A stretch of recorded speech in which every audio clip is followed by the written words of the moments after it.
Sama-sama boleh berikan tepuk tangan sorak-sorai yang paling meriah buat Tuhan. Haleluya, haleluya, haleluya, haleluya. Benar Tuhan, hidup kami berarti sebab kami punya Tuhan yang hidup dalam kehidupan kami. Artinya adanya jaminan keselamatan dalam kehidupan kami. Artinya dalam kehidupan kami, kami tidak perlu takut lagi. Selama Tuhan ada bersama dengan kami, kami akan melihat hidup kami diberkati. Selama Tuhan ada bersama dengan kami, usaha pekerjaan kami, sampai anak cucu kami semuanya pasti diberkati. Dan dengan ucapan syukur itu Tuhan di tempat ini, bersama dengan seluruh jemaatmu yang terhubung melalui live streaming Tuhan, kami boleh menaikkan pujian kami, penyembahan kami kepadamu. Kami doa biar kiranya Tuhan pujian, penyembahan yang telah kami naikkan kepadamu boleh menyenangkan hatimu Bapa. Karena kami percaya ketika hati Tuhan disenangkan, hadiratmu tercurah dimanapun kami berada. Semua terima berkat, terima sukacita, terima mujizat. Doa kami Tuhan, yang sakit Tuhan sembuhkan, yang terikat Tuhan berikan kelepasan. Bahkan ada kemenangan yang Tuhan nyatakan dalam kehidupan kami. Dan tiba saatnya, saat sore malam hari ini, kami mau terima berkat-Mu, kami mau terima firman-Mu Bapa. Kami doa Tuhan, ubahkan hati kami, jamah hati kami Tuhan bagaikan tanah yang subur. Agar ketika benih firman Tuhan ditabur, benih firman boleh bertumbuh, berakar dan berbuah. Setiap kami yang terima firman Tuhan bukan cuma dunia menjadi pendengar, tapi setiap kami boleh bangkit jadi pelaku-pelaku firman Tuhan yang hidup. Bahkan kemanapun kami melangkah, ada image Tuhan, ada gambar Tuhan, ada kitab yang terbuka yang boleh dilihat oleh semua orang. Sehingga melalui kehidupan kami, orang boleh diberkati dan datang sama Tuhan. Bahkan kami mau berdoa, hamba-Mu yang Kau percayakan saat sore malam hari menyampaikan firman, kami doa urapi Tuhan, sucikan, layakkan, tutup bungkus di balik kaki salib-Mu. Jika ada dosa Tuhan, hamba mohon ampun. Kelemahan tubuh Tuhan, Kau yang berikan kekuatan. Hamba terbatas, penuh kekurangan, penuh dengan keterbatasan. Tapi Tuhan yang kami sembah sanggup mengubahkan keterbatasan jadi luar biasa. Sehingga hamba-Mu boleh jadi saluran berkat bagi setiap jemaat-Mu. Tutup bungkus di balik kaki salib-Mu Tuhan. Setiap apapun yang disampaikan isi hati Tuhan. Karena isi hati Tuhan sesimpel apapun kalimatnya, pasti memberkati, pasti memerdekakan setiap kami. Doa kami Tuhan sore malam hari ini, berbicaralah karena kami siap untuk mendengarkannya. Dalam nama Yesus, mari yang siap diberkati sama-sama kita mau katakan amin. Boleh berikan tepuk tangan yang paling meriah buat Tuhan. Silakan duduk saudara. Terima kasih buat worship leader, singer, pemain musik serta semua yang sudah melayani. Dan dari mimbar ini saya mau sampaikan salam damai sejahtera. Shalom. Sekali lagi shalom. Haleluya, haleluya. Saya percaya dalam Tuhan ada sukacita, dan di mana ada sukacita pasti ada senyuman di wajahnya. Boleh sama-sama saudara berikan senyuman yang paling manis dulu sore malam hari ini. Bilang sama kanan kirimu, katakan mari bersukacita dalam Tuhan. Yuk jumpai saudara, walaupun pakai masker, walaupun ada jarak, boleh jumpai kanan kirimu, depan belakangmu. Katakan mari bersukacita dalam Tuhan, sebab sukacita Tuhan tercurah bagi setiap kita. Haleluya, haleluya, haleluya. Senang bisa jumpa saudara, walaupun memang lagi situasi rawan banjir saudara. Waduh, apalagi kita kan sesama warga Kelapa Gading saling tahu saudara. Kelapa Gading ini saudara, saya tinggal di Kelapa Gading, saya sadar bukan cuma butuh mobil, butuh perahu saudara. Betul, oh Tuhan, saya nggak akan pernah lupa tahun kemarin di depan udah kayak lautan. Saya nggak mau datang sebenarnya, karena saya pikir ya mungkin gak ada jemaat yang datang. Tapi tiba-tiba WL telepon, Pak Pendeta udah ada jemaat, Pak Pendeta udah mau lagu firman, darah Yesus. Akhirnya saya terjang itu banjir dalam hati saya, Tuhan ini kalau sampai mogok tengah jalan pakai jas dorong-dorong mobil. Tapi puji Tuhan, Tuhan Yesus baik. Dan saya senang bisa lihat saudara hari ini, saudara semangat cari Tuhan. Saya mau bilang saudara, baik yang ada di tempat ini, baik yang ada di rumah, kau semangat cari Tuhan, janji Tuhan kau pasti diberkati Tuhan. Yang setuju boleh berikan tepuk tangan yang paling meriah buat Tuhan. Sama-sama bilang sama saya, aku pasti diberkati Tuhan. Bilang kanan kirimu, kamu juga pasti diberkati Tuhan. Yuk boleh berikan tepuk tangan yang paling meriah dulu buat Tuhan. Haleluya. Oke, tema khotbah saya saudara hari ini, saya memang nggak post di Instagram saya saudara, tapi boleh munculkan di layar biar surprise, asik. Tema khotbah saya adalah sikap hati yang diberkati. Sama-sama bilang sama saya, sikap hati. Sama-sama bilang sama saya, yang diberkati. Amin. Yuk kita angkat Alkitab kita dulu saudara. Yang di rumah juga boleh. Sama-sama angkat Alkitabmu, Alkitab Alkifon. Sama-sama dengan iman percaya. Sama-sama pengakuan iman kita terhadap firman Tuhan. Sama-sama kita katakan dalam nama Tuhan Yesus. Aku percaya Alkitab ini adalah firman Tuhan. Setiap kata kalimatnya sanggup memberkati aku. Dan hari ini aku pasti diubahkan. Aku pasti dipulihkan. Dalam nama Tuhan Yesus. Sama-sama kita katakan amin. Kita buka kitab kita saudara, Amsal pasalnya yang keempat, ayatnya yang ke-23. Salah satu ayat andalan dan juga sering jadi ayat hafalan saudara. Saudara mungkin kalau nggak perlu lihat ayat juga udah hafal ini saudara. Amsal pasalnya yang keempat, ayatnya yang ke-23. Yang sudah di sana bilang haleluya. Yuk sama-sama kita akan baca. 3, iya. Jagalah hatimu dengan, karena apa? Dari situlah terpancar. Sekali lagi 3, ya, jagalah hatimu dengan segala kewaspadaan, karena dari situlah terpancar kehidupan. Nah, bertahun-tahun selamanya saudara, orang fokus dengan yang namanya kecerdasan intelektual. Sekali lagi, bertahun-tahun lamanya orang itu fokus sama kecerdasan intelektual. Banyak pelatihan-pelatihan dilakukan saudara, untuk apa? Tujuannya adalah untuk meningkatkan kecerdasan intelektual seseorang. Banyak aplikasi-aplikasi yang dibuat, itu saudara tujuannya untuk meningkatkan yang namanya kecerdasan intelektual, bahkan mengukur kecerdasan intelektual seseorang. Banyak orang hari-hari ini saudara fokus dengan yang namanya kecerdasan intelektual. Nah, dan saya mau bilang saudara, bicara tentang kecerdasan intelektual memang penting saudara. Kenapa? Karena kecerdasan intelektual ini akan sangat menentukan bagaimana kita berpikir,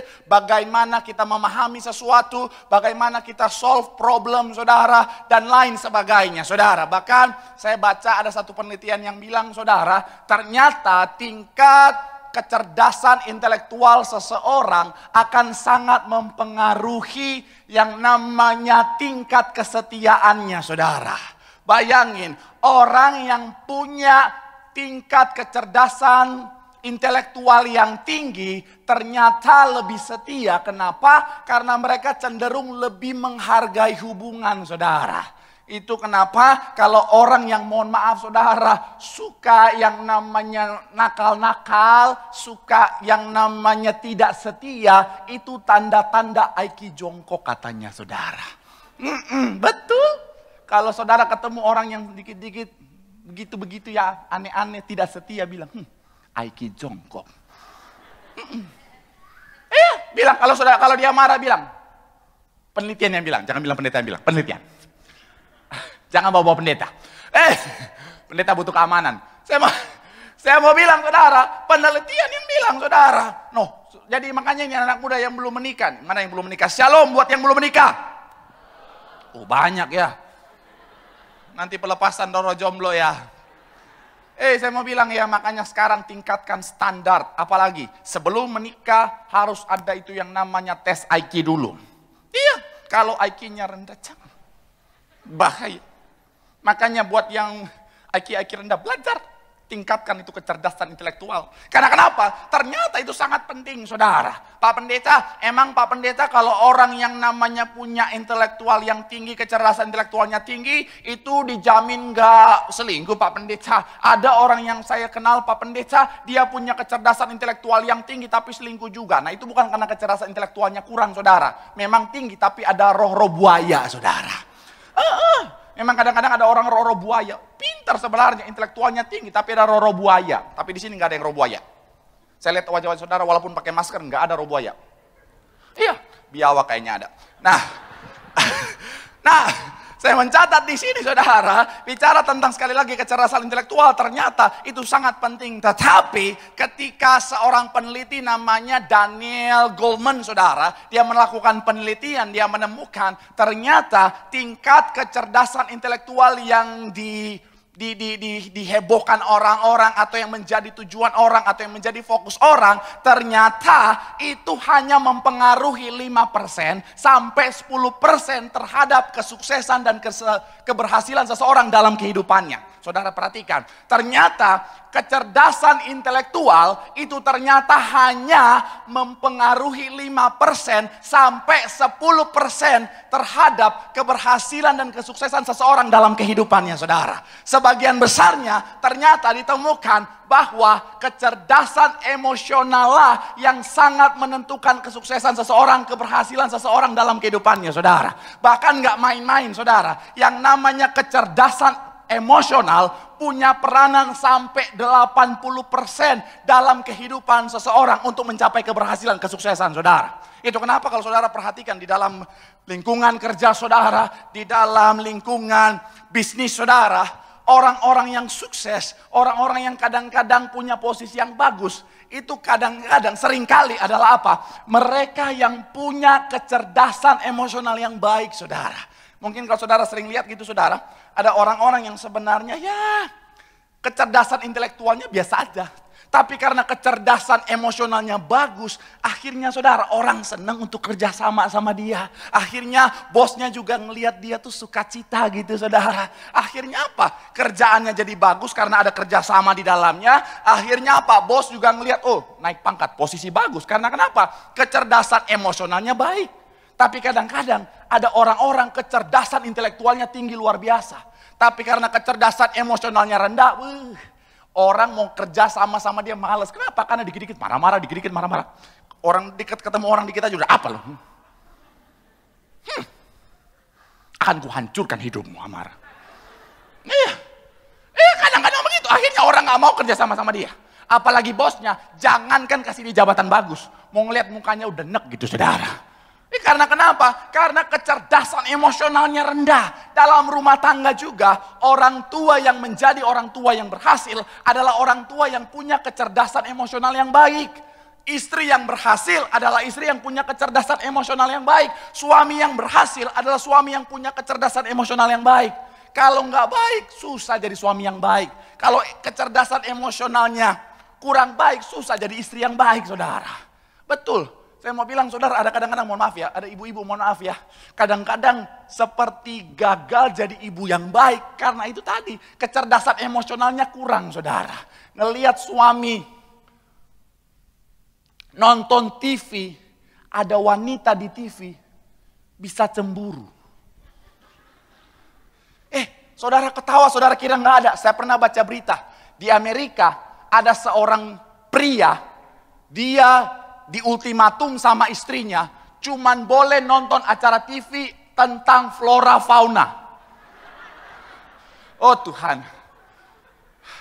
begitu menderita itu laki-laki, saudara. Betul, akhirnya apa? Bahaya. Nggak usah jauh-jauh, ini ternyata banyak yang belum menikah. Saya mau bilang, saudara, kalau kau belum menikah, saya mau bilang, saudara, yang menentukan keberhasilan asmara, hubungan percintaan, ternyata adalah bicara tentang kecerdasan emosional. Ada orang-orang kadang, saudara, secara fisik mungkin biasa aja. Mungkin ya mancungnya ke dalam gitu, saudara. Ada mancungnya ke dalam. Tapi karena kecerdasan emosionalnya baik, akhirnya orang nanya, kok lu mau sama dia, kan dia biasa aja. Gimana ya? Dia sih mungkin biasa aja, tapi kepribadiannya itu loh, buat aku nyaman. Apalagi ini khusus buat laki-laki ya, perempuan jangan dengar ya. Shalom buat para laki-laki yang belum menikah. Banyak juga ya. Kasihan banget ini. Saya mau bilang, wanita itu sebenarnya fisik tuh nomor 2 loh. Betul, wanita itu kalau pilih pasangan sebagai suami, fisik nomor 2. Memang mereka tuh ngefans sama yang Korea-Korea itu, yang cakep-cakep itu. Iya, memang mereka kalau ngelihat yang Korea-Korea itu bisa nah, bisa begitu. Iya. Saya pernah di bandara. Ada artis Korea datang. Jadi saya turun pesawat, ada artis Korea yang turun pesawat juga. Itu gadis-gadis ABG penuh di depan. Yang artis Korea cuma begini. Mereka udah bayangkan. Kalau saya artis Koreanya saya biar kacau itu bandara. Saya mau bilang, saudara, Wanita itu saya mau bilang ya buat para laki-laki ya, mereka fisik itu sebenarnya nomor 2. Tapi yang paling pertama mereka bisa jatuh cinta sama kamu itu apa? Kalau kau kaya. Bukan. Enggak. Itu yang di Karawaci ya. Sini mang enggak, ini manis-manis semua, men. Iya. Kalau kau punya apa? Kecerdasan emosional yang baik. Karena kenapa? Wanita itu butuh kenyamanan, amin. Tuh, yang amin berita semua kan? Makanya kecerdasan emosional harus baik. Itu kenapa? Saya mencatat di sini saudara, bicara tentang kecerdasan emosional, itu sesuatu yang amat sangat penting menentukan kesuksesan saudara. Nah, saya mencatat di sini saudara, kalau saudara ingat saudara, saya pernah kasih kesaksian, ada teman saya saudara, orang yang saya kenal itu sebenarnya cantiknya bukan main. Itu cantiknya bukan main saudara. Jadi dia itu sebenarnya kalau saudara mau lihat fisiknya, unch gimana gitu saudara. Betul, fisiknya tuh imut-imut gimana gitu saudara. Tapi saya ngeliat, kenapa kok dia belum nikah, belum punya pasangan. Tapi kan saya nggak mau negatif thinking dulu gitu saudara. Mungkin memang dia adalah wanita yang punya prinsip, atau mungkin memang dia punya planning pengen nikah di usia 70 tahun, kan kita nggak tahu gitu ya. Iya kan? Kali aja ada orang wanita-wanita yang punya iman seperti Sarah akan melahirkan di usia 80 tahun, kita nggak tahu kan? 75 tahun ini kita nggak tahu. Jadi udah saya tetap positive thinking. Tapi padahal cantik saudara, tapi kok begitu saudara? Udah mau injury time, tapi begitu saudara.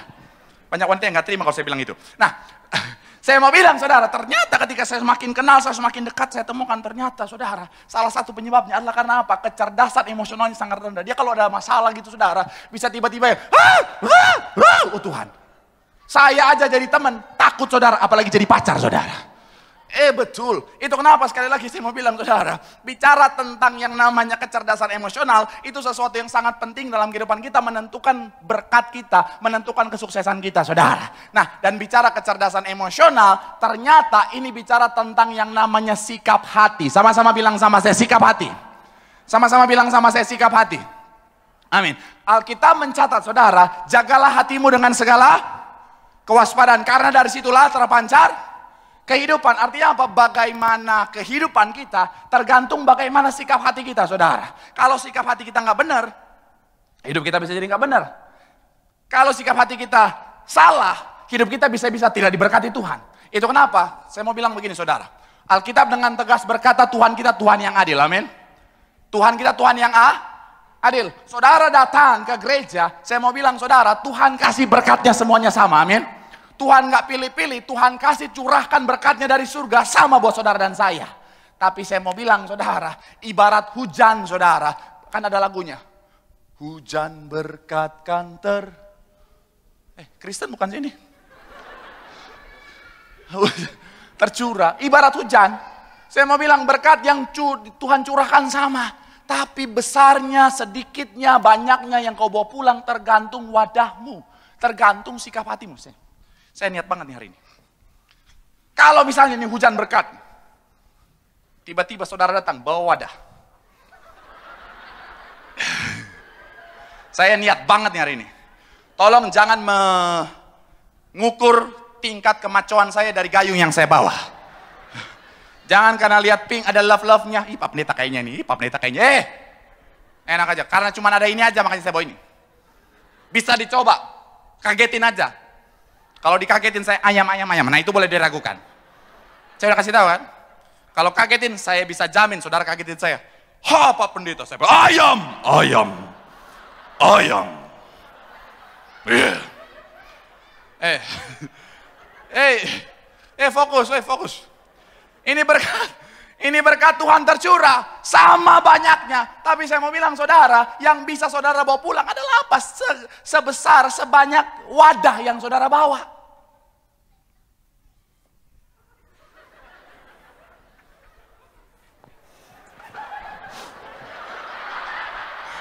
Nah ini agak maco dikit, army look. Yeah. Kalau saudara bawanya ember, berkatnya ember. Udah begitu aja. Tapi yang nggak boleh,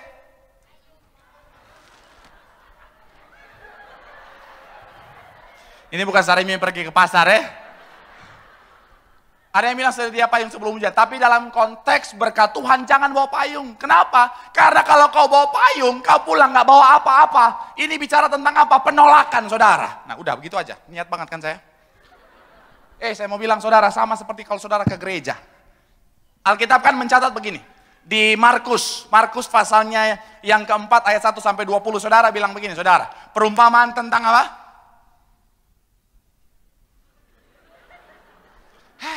Saya pikir udah bertahun-tahun jadi jemaat, udah ingat. Perumpamaan tentang penabur, bukan sekolah. Penabur. Di situ penabur, benih yang sama. Ada yang jatuh di tepi jalan, ada yang jatuh di mana? Tanah yang berbatu-batu, ada yang jatuh di mana? Semak duri, ada yang jatuh di tanah yang subur. Saya mau bilang saudara, benih yang sama, tapi karena jatuh di tempat yang berbeda, hasilnya jadi berbeda. Dan saya mau bilang saudara, benih yang sama itu bicara tentang firman Tuhan, berkat firman Tuhan. Tapi hasilnya bisa jadi berbeda-beda, tergantung dari tanah yang ada di tempat jatuh itu saudara. Gambaran tentang apa? Sikap hati.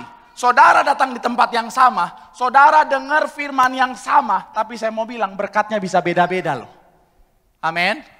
Iya loh, saudara dengar puji-pujian yang sama, Tuhan curahkan berkat yang sama, tapi saya mau bilang kau pulang berkatmu bisa beda-beda tergantung sikap. Itu kenapa saya mau bilang ya, jangan ketika kau merasa gak diberkati Tuhan langsung nyalain mimbar, langsung nyalain apa? Pengerja, nyalain pendeta, apalagi nyalain Tuhan. Saya hari ini gak diberkati di gereja, kenapa? Tadi WL masa nyanyi bibirnya miring-miring begini. Gak diberkati gue. Tadi gue gak diberkati, kenapa? Masa pendetanya dikit-dikit marah-marah, dikit-dikit marah-marah. Lagi masalah sama bininya kali di rumah, dibawa ke gereja. Gak diberkati gue. Masa ada pendeta tadi khotbahnya, pengajaran. Emang gue lagi sekolah, paham? Gak diberkati gue. Gue gak diberkati. Masa ada pendeta khotbahnya bikin ketawa. Gak diberkati, kenapa? Ini tali masker gue putus dua-duanya. Gara-gara hahaha putus. Saya udah pakai 2 masker hari ini, putus gara-gara saudara. Saya mau bilang saudara, jangan langsung akhirnya kau menyalahkan. Tapi saya mau bilang saudara, evaluasi dulu sikap hatimu, amin. Tapi saya percaya, kalau kau punya sikap hati yang benar, kau pasti diberkati Tuhan. Boleh berikan tepuk tangan yang paling meriah dulu buat Tuhan. Bilang sama kanan kirimu, sikap hatimu harus benar. Bilang sama yang ngomong, kau pasti diberkati Tuhan. Tepuk tangan yang paling meriah dulu buat Tuhan.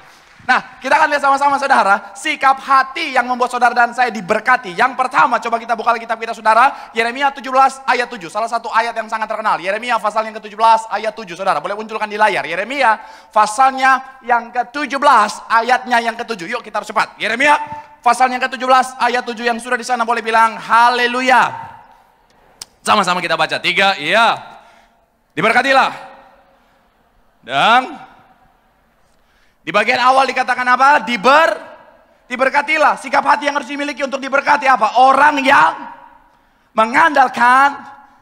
Yang pertama, sikap hati yang diberkati adalah sikap hati yang mengandalkan Tuhan. Sama-sama bilang sama saya mengandalkan Tuhan. Sama-sama bilang sama saya mengandalkan Tuhan. Amin. Kalau saudara pelajari, kalau saya pernah bahas saudara, salah satu kesamaan dari tokoh-tokoh dalam Alkitab, orang-orang yang diberkati dalam Alkitab, orang-orang yang diberikan kemenangan dalam Alkitab, orang-orang yang diberikan kemuliaan dalam Alkitab, mereka punya kesamaan, yaitu apa? Mereka punya sikap hati yang mengandalkan Tuhan. Sebut siapa?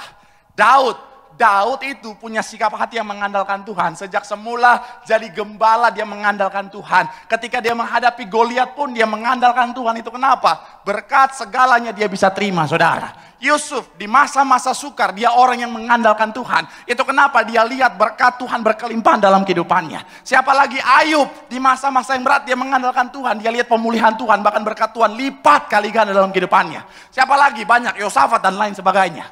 Saya mau bilang saudara, kemarin saya baca ada sebuah biografi para penemu-penemu hebat saudara. Kalau saudara suka baca penemu-penemu saudara, pastor Bandung nih. Iya kan? Orang Bandung nih. Dan lain sebagainya. Ternyata mereka adalah orang-orang yang mengandalkan Tuhan saudara. Bahkan Isaac Newton pernah bilang begini saudara.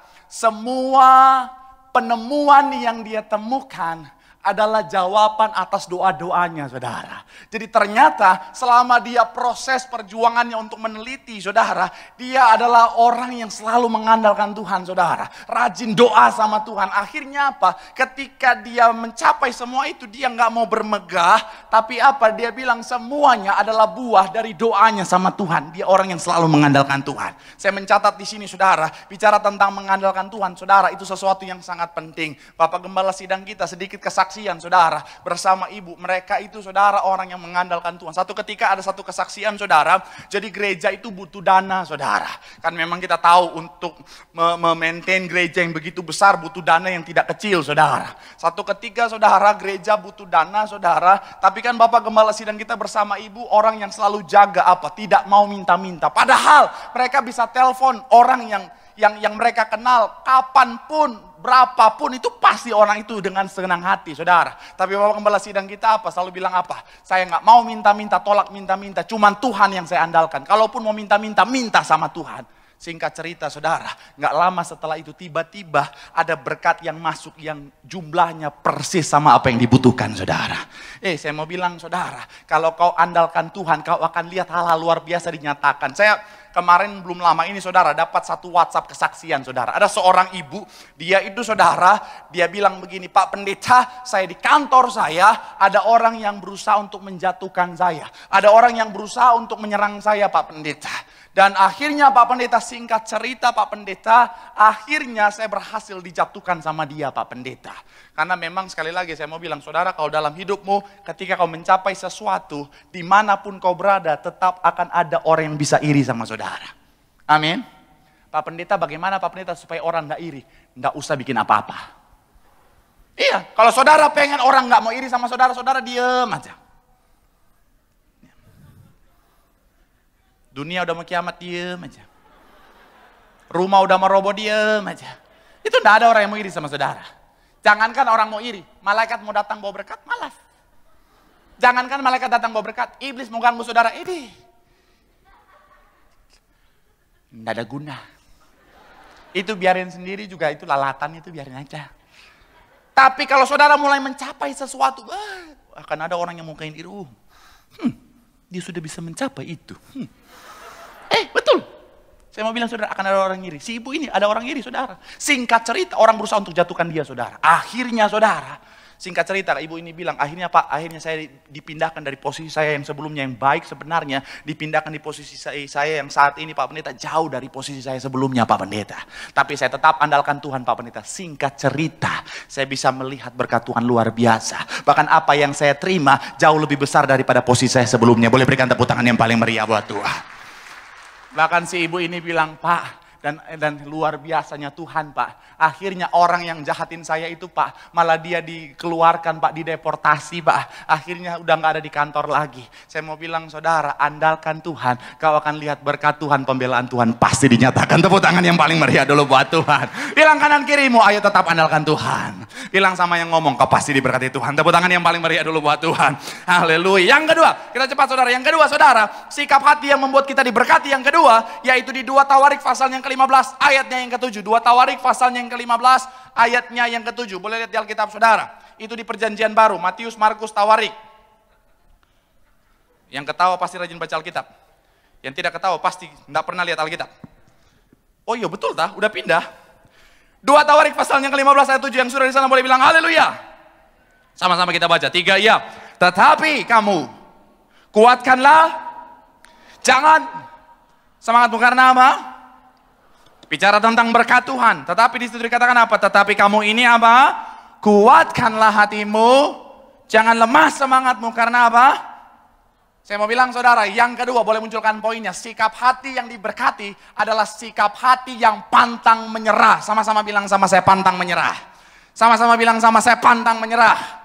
Amin. Saya mau bilang, saudara, hari-hari ini, saudara, dunia hari-hari dunia yang semakin jahat, saudara. Dan saya mau bilang, saudara, kadang-kadang Tuhan kita sudah menyediakan berkat buat saudara dan saya. Tuhan udah taruh berkatnya buat saudara dan saya. Tetapi kadang-kadang Tuhan gak langsung kasih begitu saja. Tuhan izinkan kita harus menghadapi masalah, tantangan, persoalan.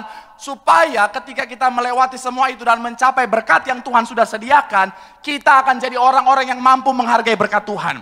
Karena saya mau bilang saudara, orang kalau terima berkat, belum tahu menghargai berkat Tuhan bisa bahaya saudara. Itu kenapa kadang-kadang Tuhan izinkan sekali lagi proses sebelum kita mencapai berkat Tuhan. Nah dalam proses itu Tuhan mau kita punya sikap hati yang apa? Pantang, menyerah. Kalau saudara dalam proses itu sudah menyerah, saya mau bilang saudara susah untuk meraih berkat Tuhan. Baru di proses Tuhan dikit langsung, aduh Pak Pendeta kayaknya gak bisa deh. Aduh Pak Pendeta aku gak sanggup. Aduh Pak Pendeta aku gak bisa. Aduh aku lemah Pak Pendeta. Kayaknya aku gak bisa. Saya mau bilang saudara, orang kalau mohon maaf ya, mental, mau bilang mental tempe bukan tempe. Kalau tempe itu kadang-kadang agak keras dikit saudara. Kalau saudara ke warteg kan ada tempe-tempe yang digoreng gitu saudara, ketika makan agak keras. Ketika gigit, kadang-kadang ada batu gitu saudara. Ketika gigit, sendal jepit siapa yang di dalam ini? Iya. Tapi bukan tempe, mental mendoan. Tahu mendoan? Yang kalau saudara angkat tuh, tak kewer-kewer dia saudara. Mohon maaf ya, kalau mental mendoan, saya mau bilang saudara susah untuk terima berkat Tuhan. Apalagi dunia hari-hari makin jahat. Kalau saudara lemes, mental tempe, saya mau bilang bisa kalah sama dunia. Itu kenapa saya suka banget nih. Hari-hari ini saya lihat banyak sekali quotes-quotes yang bagus tentang jangan menyerah. Mulai dari quotes-nya Albert Einstein, boleh munculkan. Albert Einstein bilang apa? Dia bilang begini saudara, hidup itu kayak lagi naik sepeda. Untuk tetap menjaga keseimbangannya, kita harus terus berjalan, jangan menyerah. Terus berikutnya, siapa lagi? Yang kedua, nih Nelson Mandela, dia bilang apa? Seorang pemenang itu adalah seorang pemimpin yang punya impian, yang tidak pernah menyerah. Bahkan tadi siang saya lihat Kak Aristo Paryaji juga bikin quotes bagus banget. Engkau boleh terluka, tapi jangan pernah apa? Mundur, maju terus. Saya mau bilang saudara, dunia hari-hari saudara, kalau mohon maaf kau mentalnya mental mendoan, kalah sama dunia. Apalagi nih buat ibu-ibu, saya ingatkan lagi ibu-ibu. Shalom ibu-ibu. Kok dikit ibu-ibu? Sekali lagi, shalom ibu-ibu. Banyak ternyata. Saya mau bilang Bu, hari-hari ini Bu, kalau kau mentalnya mental tempe Bu, kau bisa kalah sama pelakor-pelakor di luar sana Bu. Betul. Saya nggak lelah ingetin. Zaman sekarang pelakor makin mengerikan, saudara. Ada di mana-mana dan makin mengerikan, saudara. Di Manado, saya bukan lagi bahas yang kemarin ya. Saya bahas yang lain lagi nih. Saya udah bahas minggu lalu. Kalau yang nggak tahu, tanya sama yang hadir. Tapi inti dari khotbah minggu lalu, ibu-ibu zaman sekarang mesti latihan pegangan di kap mobil. Saya mau bilang ya, di Manado pernah ada seorang ibu, saudara, suaminya kerja di luar kota, udah 6 bulan kerja biasa aja. Tiba-tiba hilang kabar. Dia telepon suaminya udah gak bisa dihubungin. Dia telepon lagi mailbox. Laki-laki yang Anda cari entah kemana.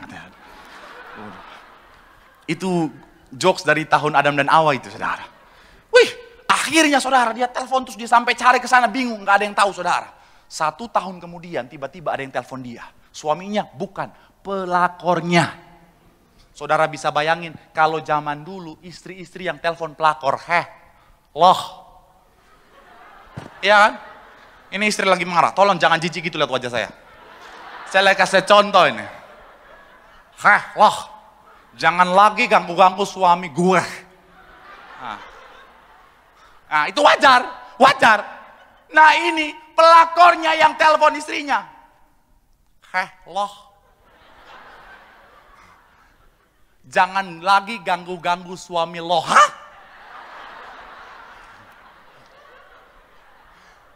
Udah kebalik. Itu kenapa saya mau bilang mohon maaf Bu, kalau kau mental tempe Bu, hilang itu Bu suamimu Bu. Tapi puji Tuhan si ibu ini yang di Manado ini saudara, saya mau bilang saudara, dia mentalnya pantang menyerah. Akhirnya si pelakor ini udah bilang, lu jangan ganggu suami loh. Tidak. Dia berdoa dalam nama Yesus. Saya nggak tahu pelakornya juga Kristen, mungkin berdoa juga dalam nama Yesus. Kita nggak tahu. Betul. Betul. Saya juga bingung. Zaman sekarang pelakor-pelakor tuh banyak yang Alkitabiah gitu, saudara. Betul. Saya pernah lihat ada status pelakor. Pelakor pasang status begini. Habis dia ketahuan sama istrinya, istri suami yang dia rebut, dia bilang begini. Mungkin ini cobaan dari Tuhan. Cobaan dari Tuhan. Palelupita kan. Lu yang gatel. Alkitabiah. Balik. Udah malam, ini otak udah agak goyang dikit ini. Akhirnya, dia doa, 1 tahun berlalu, suaminya tidak ada kabar. 2 tahun berlalu, tidak ada kabar. Tahun ketiga, suaminya tiba-tiba pulang, minta ampun berlutut, saudara. Idih. Boleh berikan tepuk tangan yang paling meriah dulu buat Tuhan. Saya mau bilang saudara, tantangan boleh ada, tapi saya mau bilang berkat Tuhan sudah Tuhan sediakan. Kalau kau nggak pantang menyerah, maju terus, kau akan melihat berkat Tuhan jadi bagian hidupmu. Yang setuju boleh berikan tepuk tangan yang paling meriah buat Tuhan. Bilang sama kanan kirimu, ayo pantang menyerah. Bilang sama yang ngomong, berkat Tuhan sudah menanti. Tepuk tangan yang paling meriah buat Tuhan. Yang terakhir, pemain musik boleh siap-siap saudara. Kita harus cepat. Yang terakhir saudara, saya mencatat di sini saudara. Amsal pasal yang ketiga ayat 5-6. Amsal pasal yang ketiga ayat 5-6 saudara. Poin yang terakhir, pemain musik boleh siap-siap di mimbar. Amsal pasal yang ketiga ayat 5-6 yang sudah di sana boleh bilang haleluya. Sama-sama kita baca 3 ya. Dan percayalah dan ia akan apa? Sekali lagi 3 iya. Percayalah kepada Tuhan dengan belum ini. Ini siapa yang kasih muncul? Jangan dulu. Balik lagi. Saya jadi bingung. Hei multimedia, kok jangan tipu-tipu. Amsal dulu. Amsal,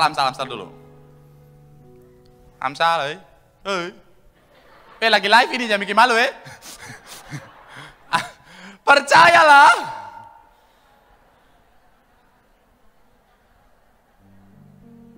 Akuilah dia, maka ia akan apa?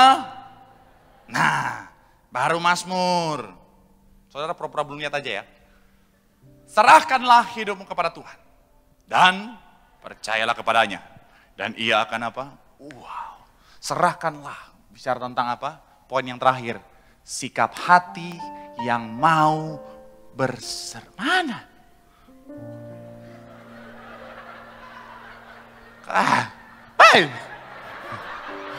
Kalau udah kepahitan kasih tahu. Sikap hati yang mau berserah. Pak Pendeta gimana sih? Tadi bilang jangan menyerah, sekarang berserah. Sekali lagi saya bilang ya, jangan samakan antara pasrah dengan berserah. Karena gini, kalau pasrah saya pernah bilang, itu artinya do nothing. Nggak lakukan apa-apa, diam. Tapi kalau berserah, tetap lakukan yang terbaik yang menjadi bagian kita. Bicara tentang jangan menyerah. Tapi menyerahkan hasilnya sama Tuhan. Biar Tuhan yang pegang kendali, itu baru berserah. Saya mau bilang, Tuhan udah siapkan nih berkat. Tapi kadang-kadang kan kita nggak tahu berkat Tuhan itu Tuhan taruh di mana. Kadang-kadang dalam proses perjalanannya kita bisa salah jalan. Kita udah oh Tuhan aku mau ke sana. Karena aku tahu berkat Tuhan ada di sana. Kita lagi ke sana tiba-tiba, Tuhan bilang, bukan, ke kiri. Karena memang ternyata berkat Tuhan sudah siapkan di kiri. Kalau kita paksain terus, ternyata bisa-bisa apa? Zong. Karena Tuhan kan yang lebih tahu, saudara. Itu kenapa? Berserah, biar Tuhan yang ambil keputusan dalam kehidupanku. Biarkan Tuhan jadi apa? Decision maker. Saya, kalau saudara udah lama ikut sesi saya, tahu. Saya, salah satu cita-cita saya datang ke Jakarta, jadi apa? Artis. Ya, memang memalukan, tapi nggak apa-apa. Saya datang ke Jakarta, karena saya dari mana pikir, menjadi apa itu? Jadi artis. Sampai akhirnya saya pernah jadi boy band.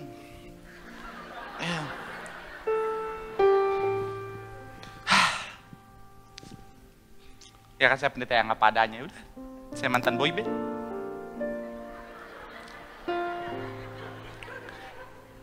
Tapi dalam proses itu tiba-tiba Tuhan pakai Bapak Gembala sidang bersama ibu dan keluarga mengarahkan saya untuk jadi hamba Tuhan. Dilema saudara. Di satu sisi gejolak di dada bisa untuk tetap bisa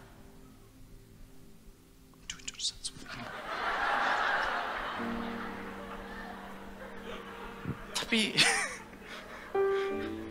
ini berhadapan dengan kemauan Tuhan. Waduh, dilema. Saya pikir, Tuhan gimana ini? Mau jadi hamba Tuhan atau jadi sekuter? Apa tuh sekuter? Selebriti kurang terkenal.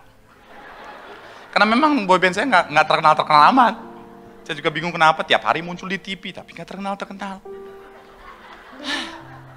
Masa saya harus bikin gosip sama Vicky Prasetyo?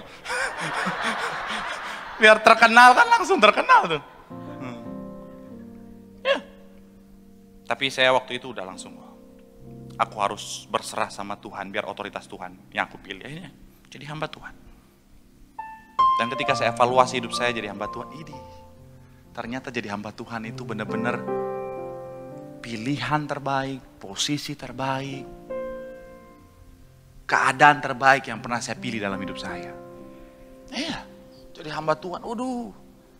Saudara pikir, ngelihat jemaat Tuhan diberkati, ngelihat jemaat Tuhan ketawa. Ketawa itu bisa bikin umur panjang loh. Saudara ketawa 5 menit, umur panjang 1 jam. Betul. Penelitian yang bilang. Saudara udah 1 jam ketawa, udah utang berapa menit sama saya umurnya? Betul, saudara. Saya, lihat, ada kadang-kadang ibu-ibu saking ekspresinya, dia pukul suami, Tuhan Yesus. Apa salah dan dosaku sayang? Sukacita. Lagian ya, bedanya sama artis, beda-beda tipis. Iya kan? Orang, jadi artis, bisa nyanyi di Balai Sarbini. Tadi saya khotbah di Sarbini. Artis di panggung Sarbini paling 5-6 menit. Saya 1 jam tadi.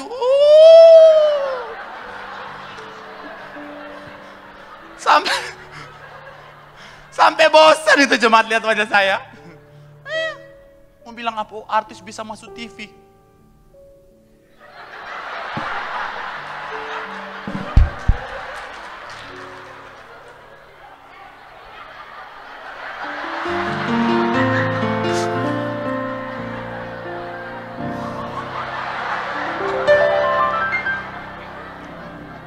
Saya mau kasih tahu sama saudara, mami papi saya nonton. Saya doa mereka nggak menyesal melahirkan saya. Nah, daripada kau bikin malu keluarga, lebih baik pulang Manado saja, nak. Saya mau bilang saudara, kadang-kadang dalam proses perjalanan kehidupan kita, kadang-kadang Tuhan bisa arahkan kita kepada arah yang jauh berbeda dari apa yang kita planningkan awalnya, saudara. Apalagi masa-masa pandemi ini, saudara, masa-masa sukar. Mungkin banyak dari antara kita yang kita udah planning nih sejak lama. Tapi ketika masa pandemi ini, malah keluar dari planning awal. Ada yang udah bertahun-tahun bangun sesuatu.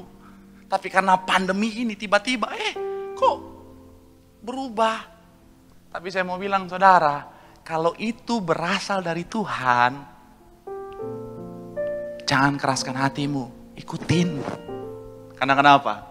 Kita punya Tuhan yang jauh lebih mengetahui yang terbaik buat kita.